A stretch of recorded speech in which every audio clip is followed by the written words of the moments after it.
Good afternoon. Good afternoon. I hope your days are wonderful ones. I thought that I'd make a video going on from the last one, just about how to learn about yourself, how to know about who you are, and all of that sort of thing. You know, that how to discover who you really are. I think it's very, very important, but it's very difficult to learn. What technique do you use? Where do you need? What knowledge do you need to know? And all these sorts of things. And I think that without self-awareness, without knowing who the self is, who you are, it's very easy to maintain bad habits, and also it's very easy to fool yourself to think that this thing is going this way when really it's going this way, you know. And yes, so the point today is all about understanding the difference between what is being said, what is being communicated by the conscious mind, and what is being communicated by the subconscious mind. So they're very different things. To put very, very simply, your conscious mind is the one that does all the thinking, like what I just did. The conscious mind is all about thoughts. It's not about feelings and all this and all that sort of thing. It's just thinking. The conscious mind is what is aware of itself, right? It's not what it's not aware of. Okay? It's about what you can see, and then you can think, oh, that's a thing. I am conscious of that thing. Okay? It's very simple. It's very simple because it's simple and obvious because we all know what that is. You know, we're not oblivious to what our own thoughts are doing and what, you know, because we're thinking them. Okay, you get it, right? That's the conscious mind, is what you're aware of, what you're consciously aware of. The subconscious mind is so much more complicated. It's more about it's not so much what you're not aware of, because you can be aware of it very easily, but what the subconscious has a different method of communication. Its method of communication is through feelings in the body, mainly, pretty well. Where else can you feel something? You can't feel something outside of your body.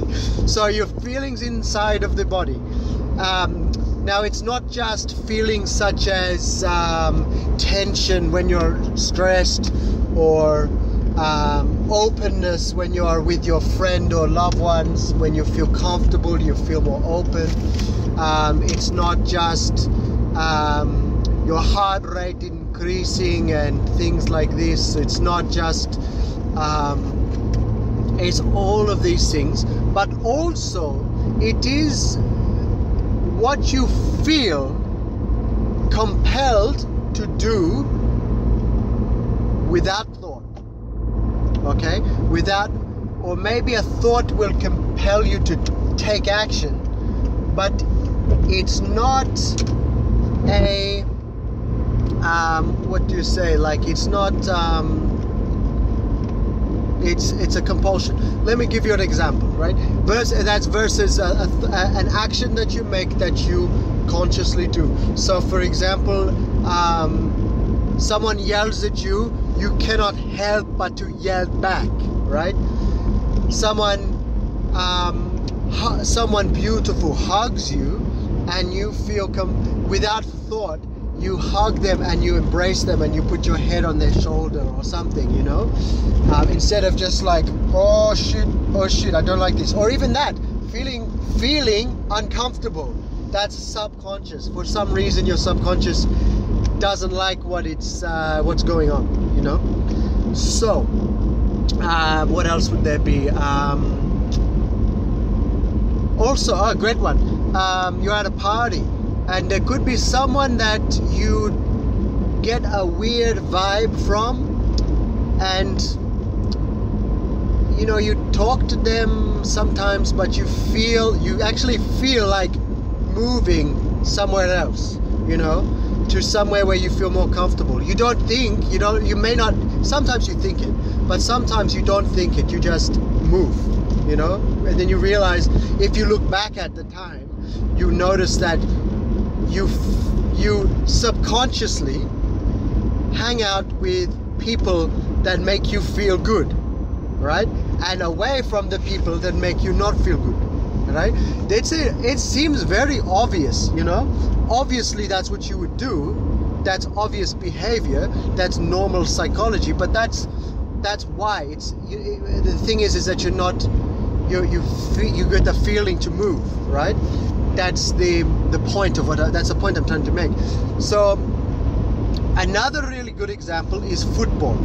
Okay, if you never played football before and you have a coach, the coach tells you how to hold the football, how to kick the football, what the rules are, what the rules are not, what you can do, what you can't do, and what you should focus on, what you don't need to focus on, all of these things, what you need to practice, what you don't need, blah blah blah, right? So when you first begin and you're playing football, what is happening is that you are thinking all about it. It's conscious. Everything you're doing is conscious. You're thinking about okay, I need to kick the ball. I need to remember to use this foot and to kick it with this part of my foot. Or, okay, I'm getting into the area of the opponent. I need to do this action because that's what the coach said, right? However, in time, you practice, and it trains the subconscious. It trains it deep in the back of the mind so that you don't think about anything now. You know what to do straight away. For another example is you're talking with a stranger, and the stranger starts to, say you meet them at a party again, your stranger starts to speak, and you know already, the stranger is speaking about something very personal to you, and you don't know what to say, you don't know how to react. You're literally thinking, oh shit, what should I say? This person is really opening up to me, and I feel I need to say the right things, versus if you talk to your best friends, your most loved friends, the words just come out of your mouth, and you let this happen, and you don't think about it. Sometimes you have to interrupt each other because you're all feeling like that. You're all feeling like talking. You all know what to say, what is the most, you know what I mean, and that's like conscious, subconscious, because you're not thinking, the words just coming. Whereas if you're with a stranger, sometimes you need to actually think, what do I want to say? Why do I want to say that? What do I want to impress onto them? What impression do I want? So you're understanding this concept of it's what you feel compelled to do versus what you're thinking about consciously and doing on purpose, basically, So, but what does all this mean? What does this matter? Why does this all matter? It's because if your conscious mind is telling you to do this, and then your subconscious mind is making you act in different ways, there is a disconnect. And what that will do, what that will result in, how that will manifest that disconnect, that the name is called congruence. If you're congruent, then everything is in alignment. Your thoughts, your feelings, your words, your actions, everything revolves around the same thing. It's not part being torn this way, torn that way. That's incongruent if you're being torn different ways, right? So and And if you feel this incongruence, sometimes it will manifest in different ways. For example, it will make you feel triggered. You've gotten, and what a trigger is basically an inappropriate reaction or emotion from something, right? From someone does a small thing and then they make a big deal. That's being triggered, right? Versus just someone does a small thing that bothers you and you go, hey, what you doing? You know, that's not triggered, right?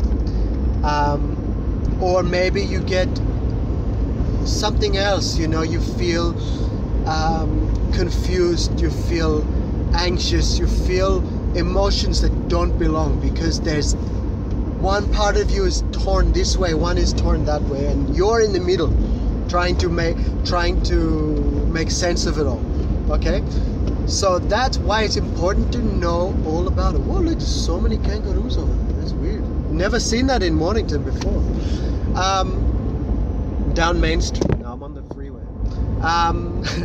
So anyway, like this is the power of the subconscious, that it will control you. Okay, and that's fine, that's good, that's a good thing, because you have developed things like driving. I'm driving right now and I'm always checking the mirrors. I don't even think, I'm checking the mirrors. You know, when you're a learner, you're you're doing it all consciously. You have to, oh, I haven't checked the mirrors in a while, I better look. You know, all of these things. Use the indicator. I don't think, I just use the indicator, right? It's good to have subconscious programs in there. Things that keep you safe. Don't put your hand in the fire. Don't call someone who looks like that these words, because from past experience they won't get it, or they'll take offense or something, you know.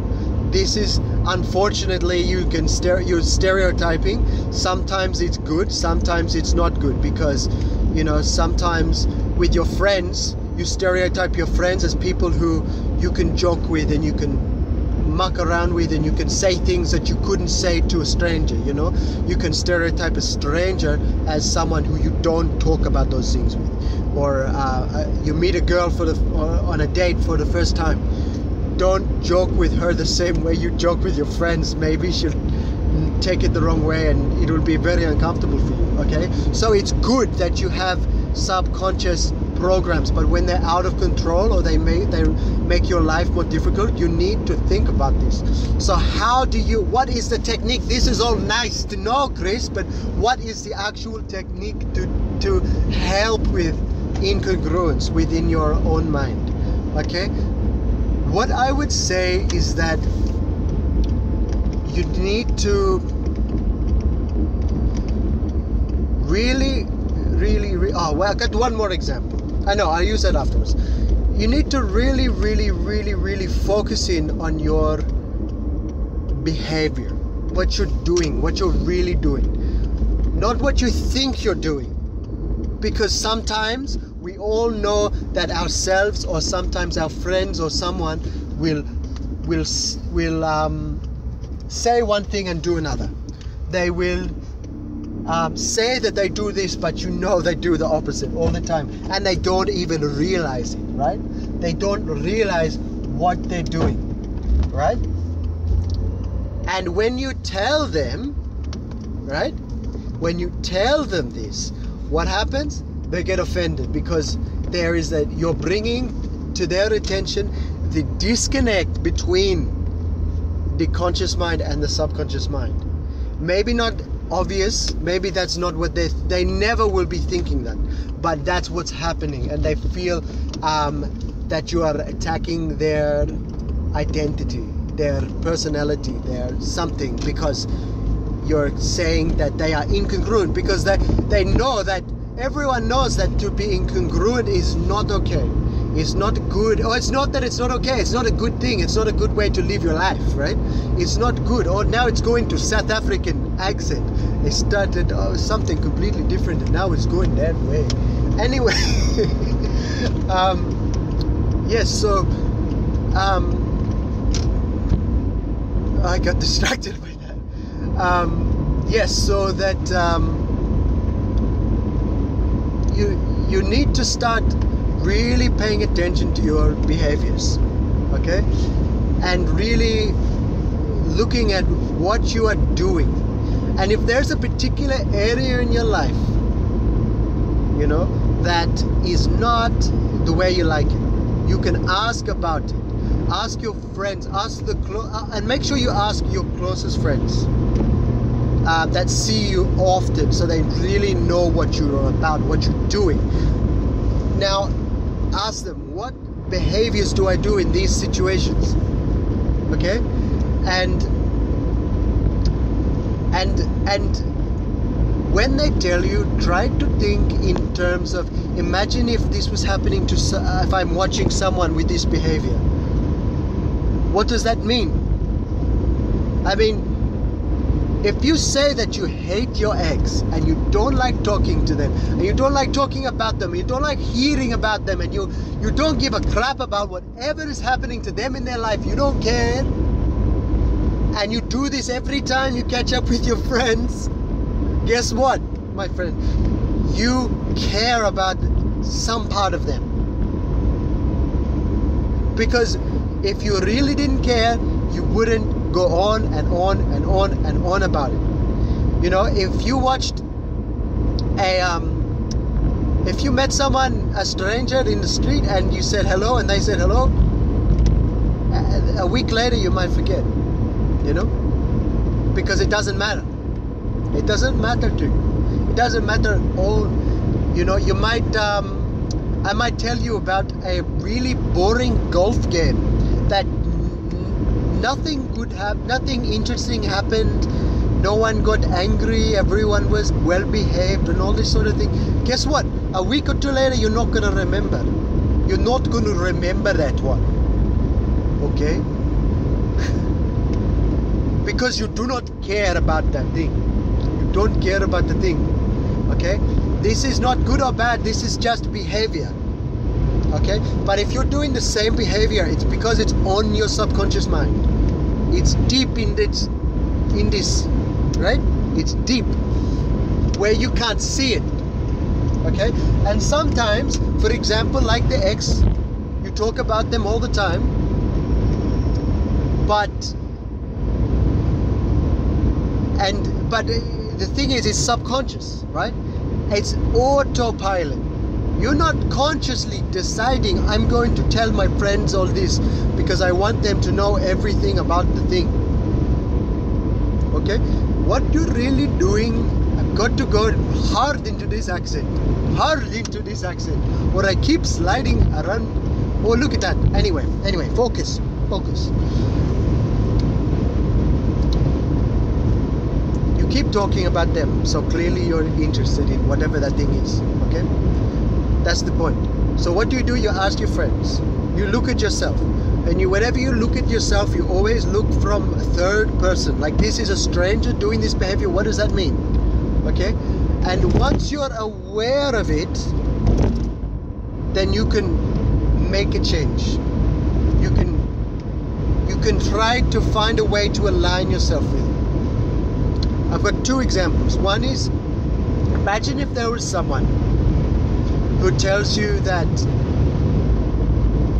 they don't feel like they are enough. They don't feel like no matter what they do, they're never enough. They can never do enough to really make everything good. Okay? To make it good enough, to make it okay, whatever. They can never do enough. Okay? What's the real reason for that? What's the whole subconscious reason for this? Because they want perfection. Their subconscious mind believes that perfection is the only way to satisfy themselves or others or something like this. It all has to be perfect. It all has to be in order. It all has to be this. It all has to be that. It has to be this way or no way. Okay? And you could tell this person, that you are looking for perfection. But they do not, they deny. And then you say, no, look at your behavior. You might consciously think that you don't need perfection. You're not looking for perfection. Yet your behavior is looking for that perfection. Here's another example. Imagine if you spoke to a father and the father says, and you say to the father, what is the absolute most important thing in your life? The thing that just makes your heart sing, that brightens your day every moment that you are experiencing this, and it is so valuable to you. What is that thing? And the father turns to you and says, my children are the most important thing in all of my world. Okay? And you say, okay. And they tell you story after story after story about this thing. Okay? And how much they love their children. And you can look in their eyes and they truly believe it. You can tell that they absolutely, truly believe that their children are the most important thing in the world. And they mean it. Consciously, they mean it. But then you say, okay, let's look at your behavior. And you notice that when they go home, they walk in the door. Hey, hello, oh, kids. Hey, kids. And then, he sits down, puts on the TV, watches the TV,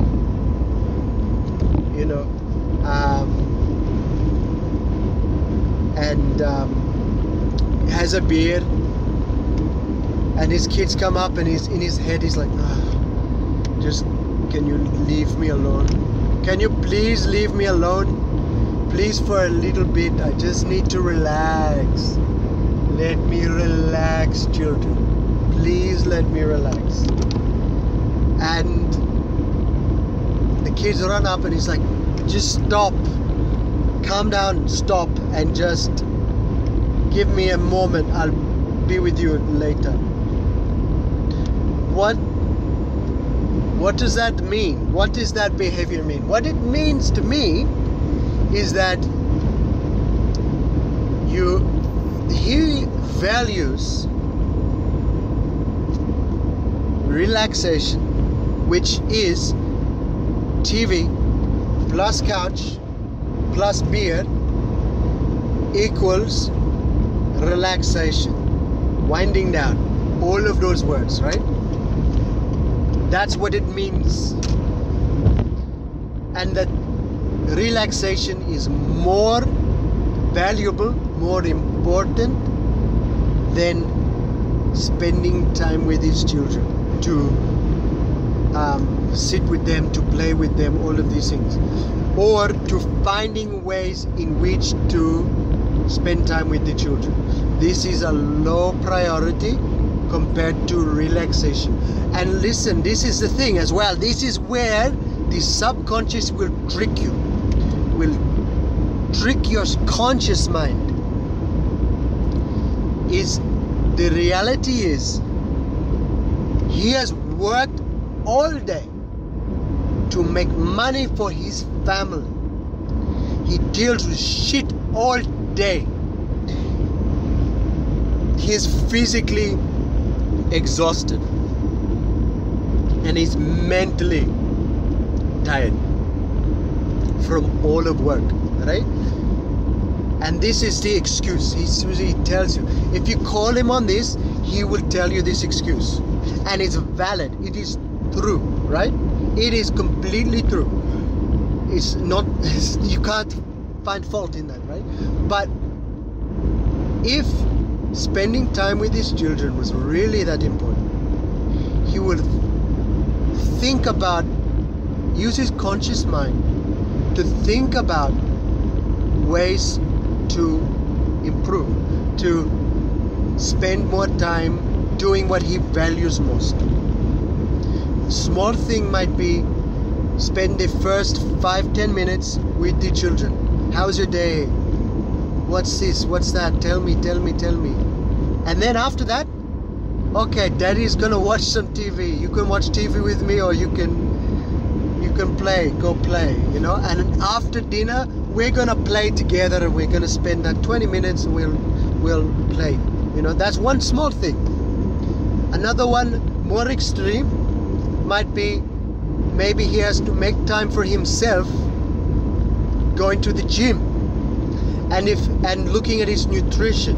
And if he looks at these things, he will have more energy to spend with his kids and to recover from work, because he has the strength, he has the nutrition, his body is working for him, not against him.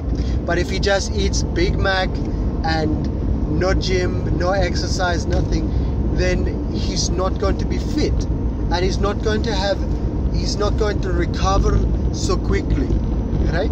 So that, right? The more extreme would be to look, he doesn't have to take the action, but just to look at jobs, look at what's available out there. We can turn this one on.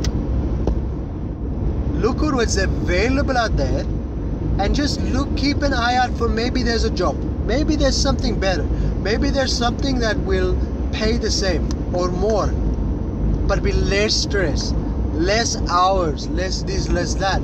Maybe he can start something, who knows, whatever, but he tries to do what he can to spend time with his children, you see.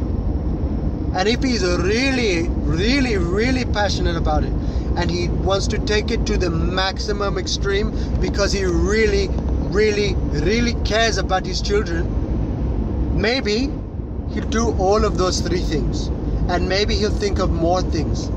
These are just 3 things I came into my mind, you know. So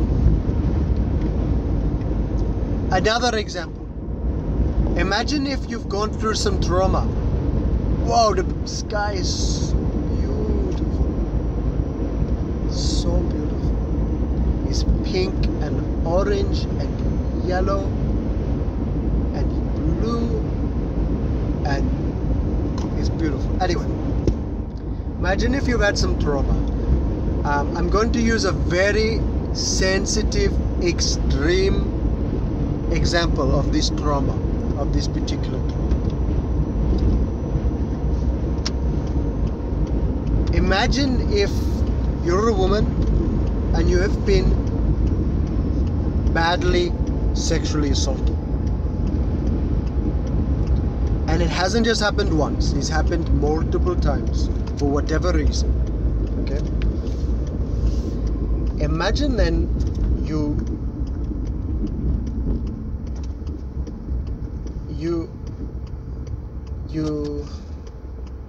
you're actually a beautiful, kind, caring person who believes in people and all this sort of thing, consciously. Imagine now that this person, this woman, next thing we look at her behavior. She's at a party. Oh, message, someone loves me. So imagine if they're at the party and they just gravitate towards the women, and they talk with the men, and sometimes they talk and chat and all this, but generally they just hang out with the women, right? Imagine that. They talk with the women. They don't want to, let's go back to South Africa.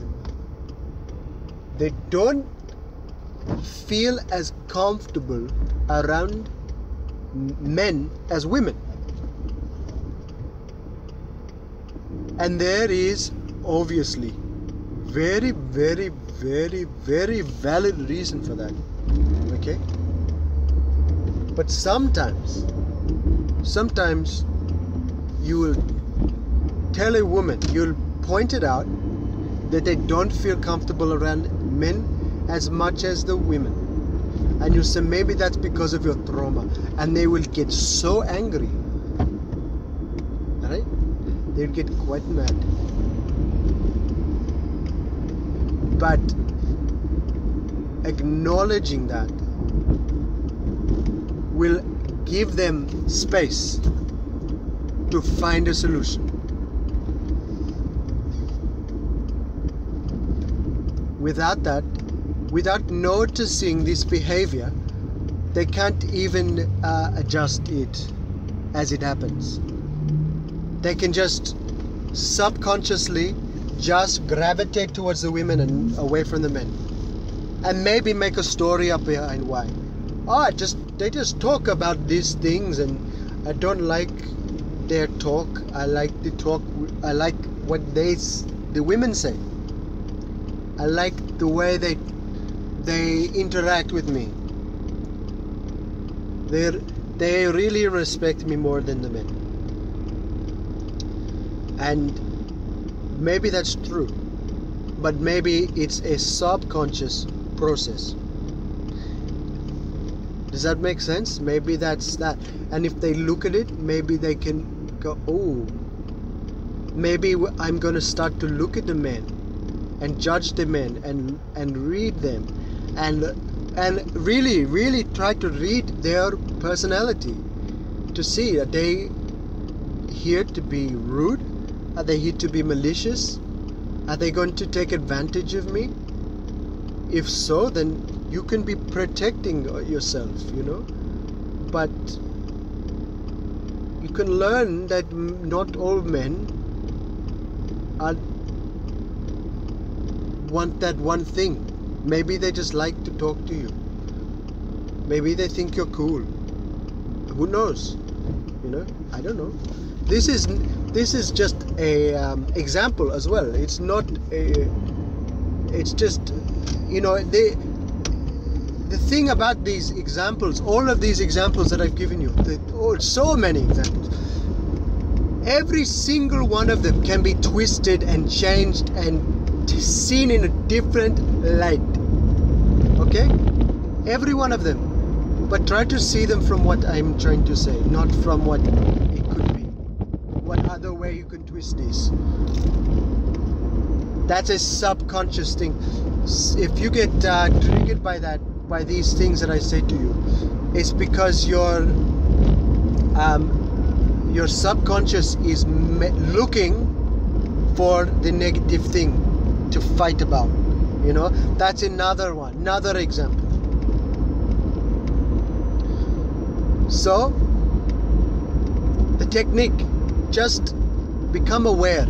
Raise your awareness of your behavior, because that would teach you about yourself. It will teach you about your subconscious. If you run around with your video camera filming yourself, you would learn so much about yourself if you studied your own behavior and without your own judgment attached, without you going, oh, I just do that because of blah blah blah blah blah. If you took that away and just looked at the behavior and gone, what makes the most sense? Why would someone do that? Then you get you get a different answer. And from the different answer, it may not be more real, it may be incorrect, but you can work with this one. You can't work with nothing. Okay? So that's all. It's already more than half an hour. It's too long. So be conscious, stay aware, and be happy. Okay? Have a good day. Bye. Bye. Bye. Bye. Bye. Bye. Bye. Bye. Bye. Bye. Bye.